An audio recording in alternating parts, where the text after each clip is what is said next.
to start with this memorandum, right? Firstly, thank you all for coming out, for meeting us. Thank you all for coming here to see that we are really having a challenge here. We are desperate. People have passed on because of this water crisis, and we are coming to a place where we have no other options. This is the final straw for us and the final plea that we can take with Ugu to say we need something to be done here. Okay, firstly, I'm Ash Modley. I don't speak on behalf of myself. I'm not a politician here. We are a political forum together. All these communities, Farm Sonti, Mistake Farm, Hazelwood, Gandhinagar Township, Riverside Park, Ngonga's Informal, and Roseville, all of us have got together to say that we want to make our voice one. Because our plight is for one people, regardless of race, religion, or whatever it is. We are all suffering about water. So with a discussion with the committee, we've come up with points that we think can be implemented or suggested to Ugu to change what difficulties you all are facing. A lot of the stuff we're going to tell you, you might not like it. You might say this is wrong. But it's something we are suggesting. It's better than us fighting. We are coming here amicably for you all to hear us out. So I'm going to start, right? Memorandum. From the concerned residents of Gandhinagar, Hazelwood, Tokozo, Mcholozi, Lindelani, Roseville, Mistake Farm, Sanatan, Informal Settlement, and areas in Umzinto. Right? Attention. The Ugu District Municipality, attention, Mayor Pumlile Mtiane. Carbon copying, who else we are also sending this to, so you are aware of it.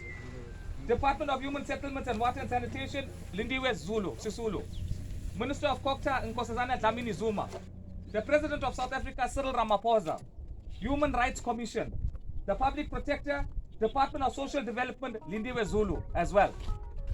We, the community, take a strong stand against the recent water cuts in Ward 6, 11, 12, 13, and 19.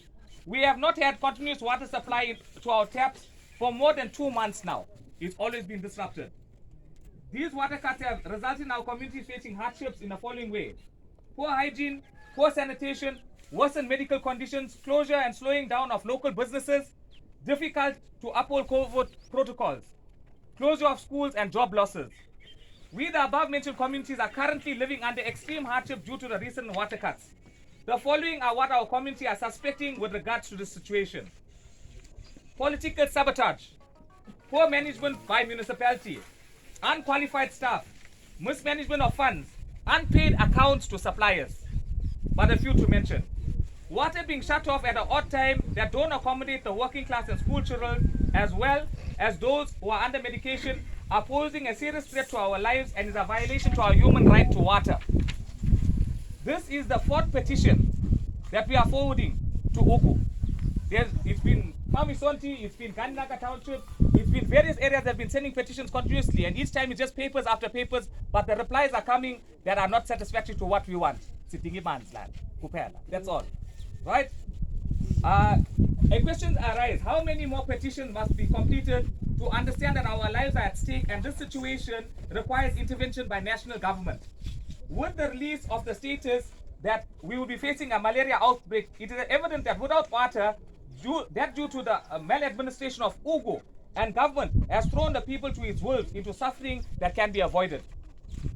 If this matter is not addressed as a matter of urgency, it will not be a case of a new variant that increases the number of COVID-related deaths, but rather a lack of proper water and sanitation due to the failure of Ugu to provide the service that they are paid to do.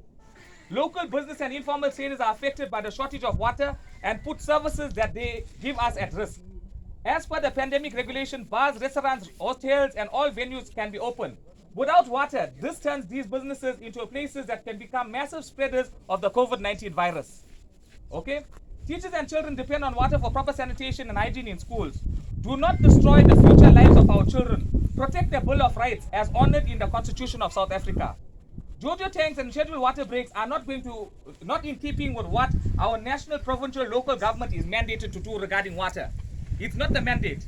We have lines coming here, we need water in our taps, simply put. Right? We have millions of liters of water in the country. To my understanding, there is no drought at the moment. So why are we facing difficulty with water? Right? It comes across that the team at Ugu are not skilled enough to supply the demand of what is needed. Because if we can get water for 2 hours in a day, it means that pipe coming to my house is right, but the supply has a problem. So that is what needs to be addressed. Okay? Going further, right? We request that all staff credentials be reviewed and that qualified personnel and contractors, even from externally, should be brought in to restore adequate water supply to our taps, not to Jojo tanks, not to water cards, to our taps, right? We highlight a very glaring point. If the water can be switched on for 2 hours, there is no problem with the infrastructure, but rather a problem with the supply of it, okay? Water tankers coming out at ridiculous hours like 11 p.m. and early hours of the morning places people in a situation of extreme hardship. The elderly who can barely walk are forced to carry buckets and drums, right, of water, and many have been injured in the process. Those tankers give us water for 1 flush of our toilets, and thereafter we need to live in a house unflushed for 4 to 5 days. It is not fair to us, right? We the residents need to rest on a daily basis in order to have a productive time at work, at our workplace, and we risk the possibility of losing our livelihood and jobs because of late nights, fatigue, increased germs, unbearable stench of unflushed toilets, and those are just some of the factors that I'm mentioning, right? Property owners have been crying out, as well as the water cuts now has made areas that we live in undesirable, depreciating the price of the homes where people don't want to even buy houses here, don't even want to visit our township, because if they come here, there's no water. Why do you go to a place that's called the jewel of the South Coast, but what jewel are you seeing here? There's no jewel here, there's only suffering, right? So in addition to this, right, which should be taken into consideration that we should get relief or a discount on services due to hardship. We can't tell you we want all of our bills to be written off. But if we are paying a line connection monthly of 800 Rand and the service is not coming to our tap, how can we pay for that line? It does not make sense to us. There needs to be some sort of accommodation coming to place where we can meet halfway, or not halfway, meet at the taps where water are coming out. That's what we want. We have heard that there's been an address regarding the South Coast pipeline, and have also been told that the bulk water supply will be directed to Malangeni. We, the community, presently are extremely vulnerable and crying out for intervention. In some instances, we only get water for 2 hours in the day while we are at work and unable to collect it.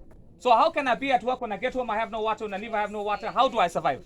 We can't do that. Those who take chronic medication have passed on in many instances due to dehydration that resulted from the water cuts.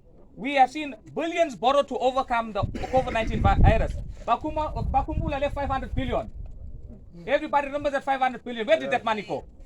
Right. So what we are saying is that if you can borrow 500 billion for COVID, why can't you borrow some money to resolve this problem? Right? We need to do that. It's time we start thinking like that. Right?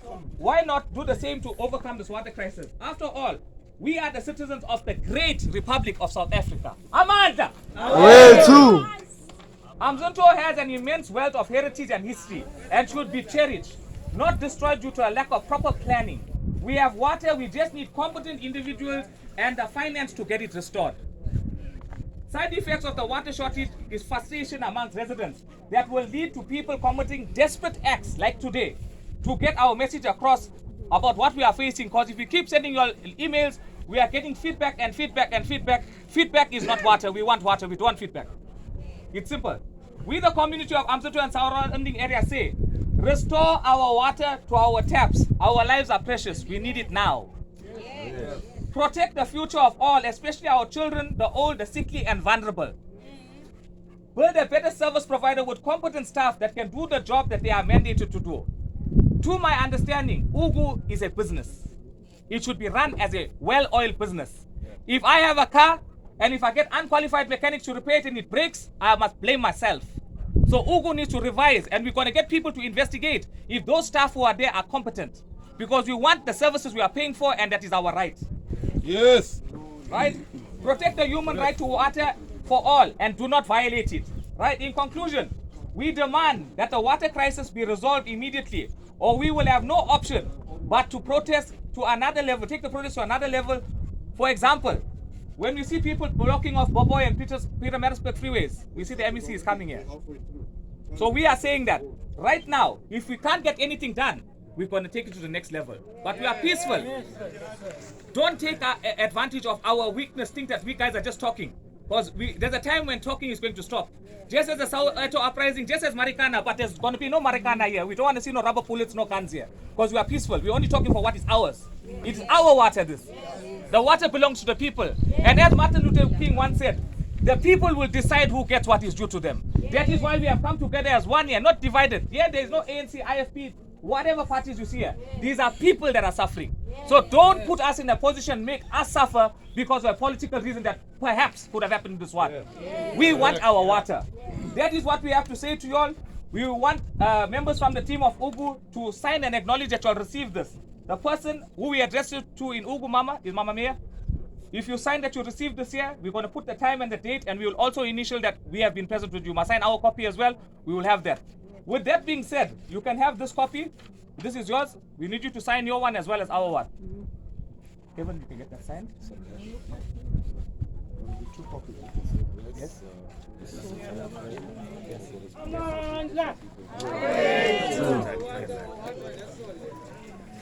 These are the petition of all the signatures, Kevin, that accompany that.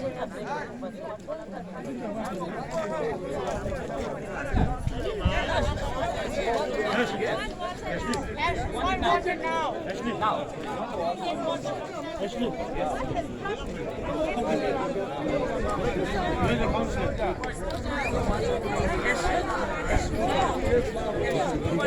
She's of no value.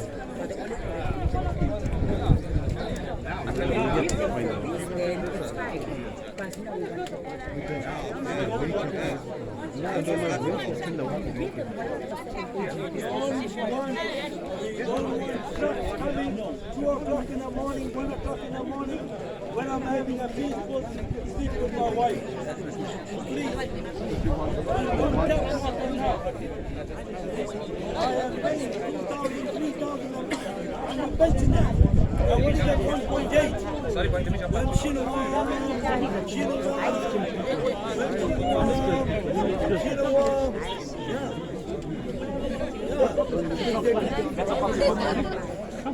You can have those copies of the original.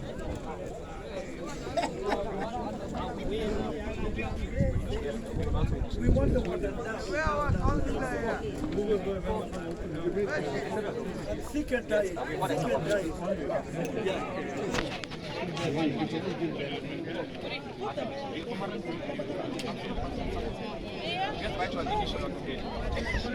Yesterday was my birthday. I had no visitors because there's no water. I never get gifts. I never get any cash. Our rising sun is here. Thank you. Put me in the front line.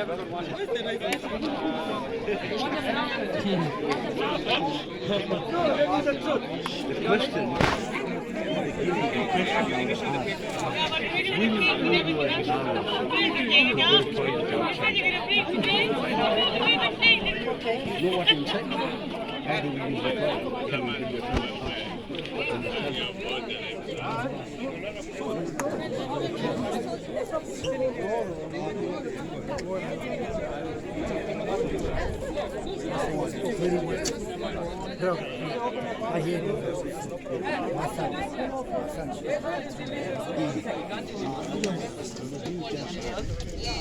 Well, no, there are 2 copies. You want 1 copy back.